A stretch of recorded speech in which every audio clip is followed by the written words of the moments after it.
Young people from across the UK and Ireland have been awarded for making a huge contribution to their communities at the annual Young Citizen Awards. They've been nominated by the charity Rotary International for the way they've overcome adversity and gone to great lengths to help other people. Our correspondent Chris Page went to the award ceremony in Belfast to meet some of the winners. Rotary International is one of the world's largest and best known volunteer organisations. It was founded in America just over 100 years ago to promote friendship and philanthropy. Today there are 1.2 million Rotarians in 200 countries. This weekend the Waterfront Hall in Belfast is hosting Rotary's Great Britain and Ireland annual conference. Each year at this event the organisation honours a number of exceptional young people. We're going to hear the inspirational stories of the winners of this year's Rotary Young Citizen Awards. The first award went to Bella Field, who's 9. She was nominated by the Rotary Club of Redbridge. Bella's sister, Molly, died from a brain tumour at the age of 8. This is the book that Molly wrote when she was poorly, and it's called The Adventures of Ella Rose, and she dedicated it to me. So Bella has raised more than £80,000 for a children's hospice. She's been raising money since she was 6. Well, when I was 6, I did an Easter party, and everyone was paying their time and donating prizes, and they tried to help me as much as they could. And then I've helped out with a few events with my parents, and also I have performed in many shows, and I have recently done a Wear a Hat Day, and we sold out of all the merchandise that we got from the charity, and I raised £760. You must have been extremely busy. Yes, I was very busy. It just throughout the day I was judging the hats from my school, and it was just very manic. I'll bet. But you've got a fantastic award here today. Very well done to you. Quick word with your mum, Mel. What does this mean for you as a family? It's amazing. I'm very proud, obviously, and it's everything's all in memory of Molly, to keep her memory alive. And Isabella's just got the bug for fundraising from a very young age, and I think for young people to have that, to help others from such a young age, is an amazing thing to have anyway. So she's an inspiration for all her friends, all her peers, and she will be an inspiration for her little brother as well. Ready about? Play home. The second youngest winner was 11-year-old Aled Griffiths from Plymouth. He's had multiple operations due to his rare medical disorder called VACTERL association. Aled was born with a hole in his heart, missing fingers, and a number of other difficulties. But he campaigns to help others with the condition and gives talks about it to raise awareness. Aled, congratulations. What was it like to receive that trophy? It was amazing. I was just so surprised when I was told by the Rotary Club about me actually even being nominated. It was just amazing. And you're here today and you've got a trophy for your sideboard. Yeah, it's going to be in my living room, so that everybody can see it. I'll bet. Now, most people won't have heard about the condition that you have, actually, VACTERL condition. So for people who don't know, what can you tell us about it?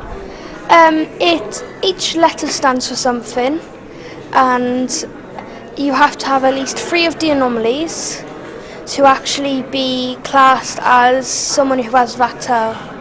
So you've been through 12 operations, you've spent 9 months in hospital, you've been through a very tough time, but you've kept your sense of humour. What's your secret? How do you keep smiling? I just let everything go and look on the bright side of life. This young inventor was recognised for his work to develop a communication aid for his quadriplegic aunt. Conor Begley is 17 and from Dundalk in the Irish Republic. His Aunt Fiona has cerebral palsy and is unable to speak, so Conor used his scientific skill to help her. So yeah, I've designed a system, it's called QuickCom, and it's a communication aid for the physically disabled. So my aunt's got severe cerebral palsy, so I built a system around her. So she can select a series of options, so I have the alphabet broken up into sections, there's numbers, there's symbols, and there's also phrases called QuickCom, where the title of the project comes from, where maybe there might be, I feel sick, I need to go to the bathroom, something she needs to access quickly. So just by moving her head backwards or moving her eyebrows, she can select these options that cycle through.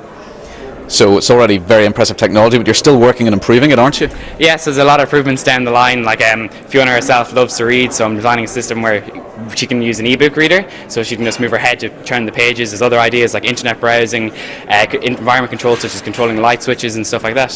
Where did you first get the idea? Well, obviously Fiona was my inspiration. She's a great bit of crack and she's always winding me up, so I kind of want to return the favour and give her a way to communicate back. There were two other winners from the Irish Republic, and they're quite a double act. 23-year-old Luke Clerkin and Jimmy Harrington, who's 16, both from Dublin. Ireland has some of the highest teenage suicide rates in the EU, so Luke and Jimmy set up a group called Action for Suicide Prevention. Stones across the river and see how far they go. They also used their musical talents to raise funds for a helpline, Teen Line Ireland, after it lost its government funding. They hope their award will help to tackle stigma around mental health issues. It's just great that the charity is getting out there. Like, Teen Line needs to be noticed, so it's incredible to be up for an award and to actually get the award, and to be recognised for doing the work, for them to be recognised for the work they do. So it's amazing. Quite a funny story about how you guys met, isn't that right? Can I tell it, please? Yeah, Temple Bar, yeah. So one day I was walking through Temple Bar and I wasn't in a great frame of mind, and I seen Luke and a group of people who have now become like my family standing with a bed sheet that Luke borrowed from his mum and painted "Busk for Suicide Prevention" on it, and he had it hung up on the big gate in Temple Bar, and they were busking for Teen Line. And I can't sing obviously, but I am a bit of a comedian, so I said, look, I'll do a bit of hosting and whatever, and that's how the story begins. And how it's continued. What do you think you've achieved? To be honest with you, we've achieved. The name for Teen Line is now out there. Every teenager in Ireland knows of Teen Line. 80% of teenagers know about Teen Line now. And clearly it's made a tremendous difference in the communities that you live in and further afield. Yeah, it's fantastic. I can see that now a lot of people are kind of getting together to actually get rid of the stigma surrounding mental health, and to work together to kind of get people to get kind of talking about everything, So it's amazing. Catriona Goodsell, congratulations, there's your award. Another winner has raised awareness of an issue which she has direct experience of. Catriona Goodsell's dad was in the Navy. Being the child of someone in the forces can be tough. Saying goodbye doesn't get any easier. Service children may be anxious about the situations their parents go into, and often miss them when they're away from home. But I'm so proud of what my dad does. I love having him home so we can be a family again. Catriona, who's 19, has made 2 films about the difficulties faced by people like her. I think the main challenge is probably dealing with it outside of home. At home your parents understand what you go through, but in a school that's not necessarily the case. Unless a teacher is themselves a service child, they have no idea what you're going through, and that's why I've done what I've done. So the films were to raise awareness of that and maybe put the thoughts in people's minds that would help them to understand what people like you have been through. Yeah, definitely. I mean, the films are now being used as teacher resources across the country. Everywhere there's the slightest possibility of military kids being in the schools, it's being used, because I think it is important to, help the teachers just have a little bit more understanding. Where did you first get the idea? Obviously you were thinking about all this as you were growing up, but what made you decide this is what I want to do, this is how I want to make a difference? When I joined HMS Heroes, HMS Heroes is a group in schools. We were doing fundraising, activities for them, but nothing really made a difference to help them. It was all about, putting on extra activities after school, and we decided we wanted to help them, so we decided to make the film, because actually the way to help them is to deal with the misconceptions that the teachers and other pupils at school had. So you really feel it's achieved a lot? Absolutely, it's achieved, and it's gone, it's over in Germany with the British colonies out there, and it's gone worldwide pretty much, and it's just amazing how much it's taken off. It's on Chloe Ball to shoot the first arrow.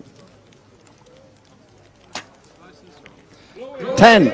The final prize was a new one, the Para-Athlete Award, to recognise sportspeople ahead of the Paralympic Games in Rio next year. I'd like to give it my best shot. The bronze medal goes to Great Britain. Bronze medal for Chloe Ball. The winner was an archer, Chloe Ball Hopkins. She's 18 and from Witton under Edge in Gloucestershire. Chloe has muscular dystrophy. She's been raising funds and awareness for years.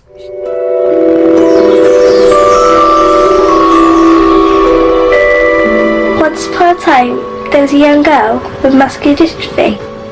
That's what I've got. But despite that, Chloe became a champion in sport. Now she's delighted to have won another accolade. So originally I was a wheelchair racer, but I had to swap due to my medical condition, then started archery, and over the last year I've sort of got to where I am today. And you've got plans for the next few years, of course. Rio 2016, big target for you. Yeah, I like the pun there as well. I'm training now, well, we'll go back to training after my injury's healed, for the World Championships.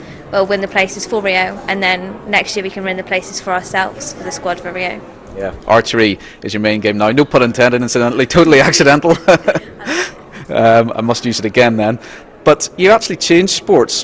What difference has that made and how hard has that been?